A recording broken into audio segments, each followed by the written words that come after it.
The pale yellow walls of the nursery had always seemed to radiate a hopeful warmth, until that day. I watched Madison, my wife, as she meticulously arranged a mobile of tiny knitted elephants above the crib, a soft smile playing on her lips. The way she moved, so deliberately careful and gentle, had always melted my heart. Today, though, it felt like watching a carefully constructed stage play, a performance I was growing increasingly wary of. She'd insisted on doing all the decorating herself. She wanted it to be perfect. I now suspected, in retrospect, that she was creating this perfect haven for her child, the wrong child. We'd been together for 7 years, married for 4, and the pregnancy had been a dream come true, or so I'd thought. The past few months had been filled with nervous excitement, endless discussions about names, and frantic midnight runs to the grocery store for her unusual cravings. We had a plan. We had a life together. In her eyes, that day, that perfect bubble still seemed to exist. The tension had started subtly. Late nights at work, business trips I wasn't invited to, hushed phone calls in the other room. I dismissed them at first. We all had our quirks. But lately, the smiles hadn't reached her eyes. When she kissed me goodbye in the mornings, it had become perfunctory, like ticking a box on a list. Like I was a chore rather than her life partner. My anxiety had started small. It was a little tickle in my chest, a niggle in the back of my head. As she reached her 3rd trimester, the feeling began to snowball. The quiet panic morphed into a terrifying dread. And then, she began to distance herself. The idea to get a paternity test hit me like a lightning bolt. I'd gone over scenarios in my head, running them like a film on repeat. It was an uncomfortable feeling, being suspicious of someone you have known for the better part of a decade, and a woman you had made love to time and time again.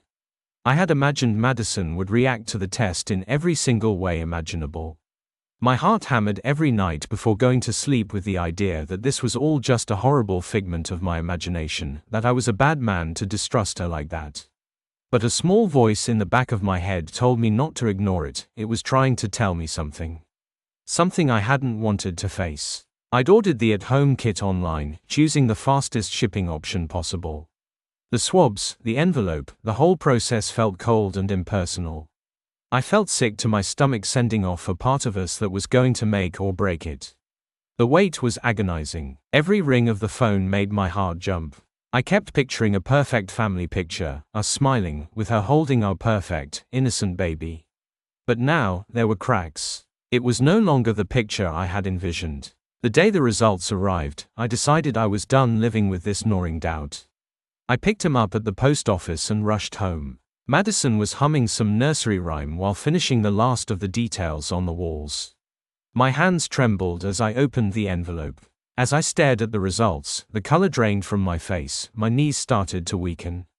I found my voice, though the sound barely reached my ears. "Madison, can you come here for a minute? I have something to show you." I tried to keep the panic at bay. I just had to show it to her. I had to see her reaction with my own 2 eyes. She turned, that same placid smile gracing her face, and walked over to where I stood holding the document. "What is it, honey? Are those the pictures you ordered? Did they print off the ultrasound we took last week?" she had asked me, a glimmer of false excitement dancing in her eyes. She had no idea what was coming for her, how her world was about to crumble. "This isn't an ultrasound, Madison." I tried to keep my voice even. "It's the results from the DNA test." I handed the papers to her. She took them, confusion flickering across her face, then something shifted. The light went out in her eyes as she read the words that confirmed what I already knew: probability of paternity, 0%. Her face went white. Gone was the happy, glowing pregnant wife. Now, she just seemed vacant, her lips quivering, her hands beginning to shake as she frantically flipped the papers as if the results were going to change if she looked at it enough.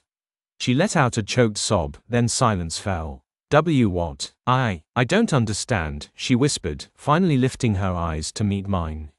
There was no fight in them. No anger, just panic, genuine panic, and I found myself becoming detached as I watched it unfold. The room seemed to spin around her. "You understand perfectly well, Madison. This baby isn't mine." The calmness of my voice surprised even me. "Who is he? Or do I need to go digging in to find the father?" I watched her flinch at the tone I was using. It felt liberating. Tears streamed down her cheeks now, as she sank to the ground, still clutching the results in her hand. I didn't mean for it to happen. It just, she sputtered out, then looked up at me through a blurry gaze. It just did, okay. We've been through such a tough time the past year, and I was lost and he understood. She continued to talk, like some sick, desperate soap opera. I could see in her eyes that she was looking for the glimmer of hope that it was all just a bad dream. The anger finally boiled to the surface. I couldn't stand the way she was speaking as if it were my fault. As if I was the one who broke our marriage. Who? I roared, my voice echoing off the now mocking nursery walls. I had tried so hard to be calm, but her pity me charade was like a knife to the heart.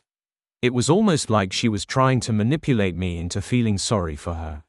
She flinched at my tone, then hesitantly stammered out, It's Ben from the gym. Ben. Her gaze broke to the floor once more. Ben the ripped personal trainer who had been texting her every evening until the small hours of the night, that Ben. The Ben I had politely said hello to a couple of times, with no idea of the snake I had been harboring so close to my life. I took my phone from my pocket, quickly looked up his number. I'm going to call Ben. We are going to settle this, here, now. She let out a panicked whimper as I put him on speaker. It rang a couple of times before he answered in his annoyingly chipper voice. Hey Madison, what's going on? Is everything okay? Oh, it's not Madison. He chuckled, trying to make conversation with an obviously awkward man, assuming that my presence was incidental. Well, I guess I'll get to know who this man is at some point soon anyway. No doubt. This is Madison's husband, the father of her baby, or the lack thereof, I said calmly. The cheery disposition dropped immediately as the gears in his brain began to turn. I held the phone closer to Madison as I spoke. Do you have anything to say to Madison before I explain why we are speaking to you? The silence was deafening. Madison was curled up on the floor, a crying mess, while on the other end of the phone, Ben seemed to have forgotten how to breathe. Hello? I asked, as a cruel smile spread across my face. He sputtered, I don't know what you're talking about. His voice was tight with panic, fear seeping through the facade of his usual swagger. The DNA test I'm holding in my hand here tells me that the baby she's carrying isn't mine, and she told me you're the father. Surprise. Don't worry, I've given you plenty of notice before we go public, to all your family and friends, about how you two are now going to be publicly connected forever as parents to her bastard child. I said the word, bastard, in a very calculated way. I could feel that my anger was slowly beginning to burn at a more dangerous degree now, as I looked to Madison, who looked increasingly faint by the second. He denied it at first, stammering and protesting, before devolving into a mix of fear and anger. He knew I had them both by the neck now, and it was obvious. Look, man, he pleaded, it's not that simple. Madison was unhappy, okay? He knew he was grasping at straws. His pleas began to sound weaker as I let it sink in for both of them that this had become an unavoidable and public matter now. The whole time I remained ice cold. All of the emotional turmoil that I had buried over the past few weeks, as I began to piece it all together, was now coming out. All the trust that was misplaced. All the love, gone, into nothingness. I had to remain clinical. It was for survival at this point. I took control, and began to lay out the plan I had formulated in the hours following the test results. First, Madison will sign over the house to me. She isn't going to see a dime. The lawyers already know the situation, so any attempts to get out of that will fall flat. You, Ben, will provide me with a hefty severance payment for my troubles. And you both will go about the rest of your lives without ever seeing me again, or speaking to me ever. I had rehearsed this part. I'd had days to sit on it, to come to terms with the absolute breakdown of everything I thought my life was. Now, this was not the angry outburst I had longed to give them both. This was something else, a calculated form of revenge, where I got back everything they tried to take away from me. I could hear the panic in both of their voices now, their pleas falling on deaf ears. No, please, Madison whimpered. Ben remained silent. I could tell he knew that his time was up. I hung up the phone. I walked to the front of the nursery, pulled off the mobile and yanked it from the ceiling. The tiny, knitted elephants thudded onto the floor, followed by some of the wall decals. I began to tear the room down piece by piece, tearing up at least a decade's worth of planning and dreaming. And all that she had touched, I had demolished. Madison's world seemed to cave in around her as I continued to decimate what was meant to be our first child's room. There were sobs and cries coming from her mouth, but I barely noticed. This perfect life had been stolen from me, and now I was going to take everything I deserved from her and her pathetic lover. I calmly left the house and the sniveling mess that was now my life, got in my car, and drove. I had a house to prepare to sell, lawyers to talk to, and a brand new life ahead of me to build. She had her lover. They had each other. It was the least they both deserved, after everything that they had done. I pulled up to a stoplight, and in the rearview mirror, I caught one last glimpse of her now empty life and smirked to myself, satisfied.